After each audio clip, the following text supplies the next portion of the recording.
Hello again, this is Doug, the 2-Minute Gardener. Let's talk about 10 tips on how to build a cottage garden. Now, a cottage garden is similar to a cut flower garden. You have a whole different variety of plants. It's not just about the roses.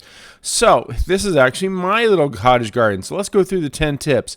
Tip number one, if you do not live someplace with really good draining soil, you're going to have to build a raised bed because these kind of plants really need good draining soil. So at my place, we did this raised bed built out of keystone.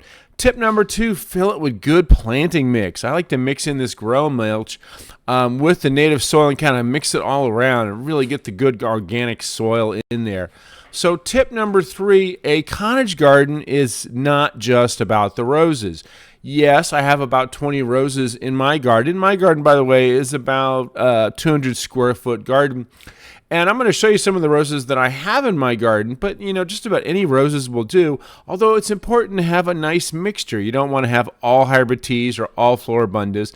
Again, a cottage garden is a lovely mix of different kinds of roses, and here are some of the ones you'll see in my garden. Nice change, difference of floribundas, which produce more flowers and are a little shorter than hybrid teas. So it's nice to have a great mix. And whenever you see a really colorful batch of roses, usually it's a floribunda. But again, I like to mix the roses, hybrid teas, and floribundas. Next tip, and this is the most important one for a cottage garden, is that you have to have something other than the roses. So here are some different bulbs that I like to mix in with my roses. This one's called a belladonna lily, fabulous cut flower. Gets nice and big in the late spring, early summer, and it is a bulb, so I do dig it up and divide it each year. Gladiolus, of course, great summer bloomer. Make sure you stake them, and there's another video I did on how to stake those gladiolus, but gladiolus are great for this kind of garden. And you can also mix in some other ones, like there's that butterfly bush I also like to mix in. It's, again, you want to have things that bloom at different times of the year. So again, gladiolus in the early summer, dahlias in the later summer.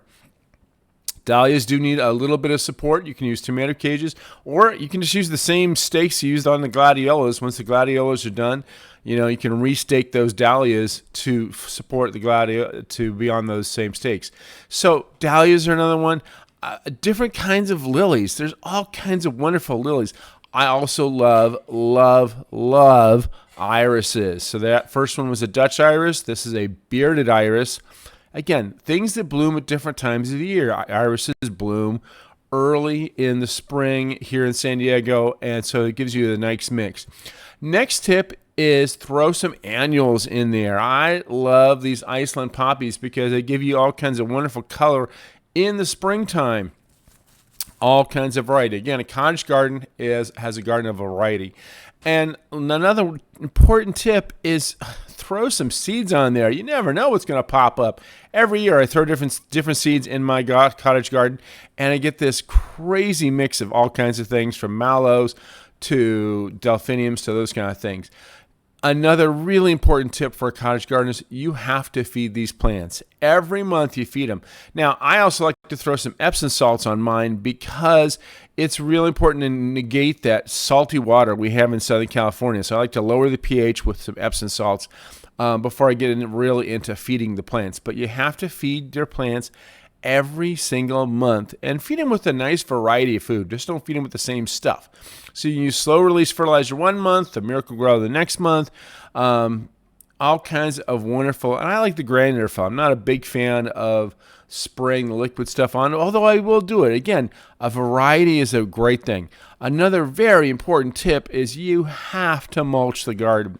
Where I live, it gets very hot in the summertime, and that can dry out the soil, and cottage gardens do need quite a bit of water. So I want to make sure to conserve that water in the soil with mulch. I love this painted brown mulch because it holds that color really nice. So there you go. Those are my 10 tips on how to build a wonderful cottage garden. Here's a couple more of the flowers in my garden so you get a better sense of some more ideas. But again, lots of great roses.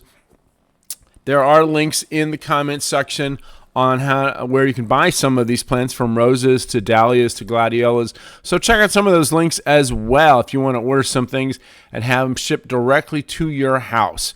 Well, that's all the time we have for today. This is Doug, the 2-Minute Gardener, saying if you enjoyed this video, make sure to hit that like button and subscribe to get more of my garden videos.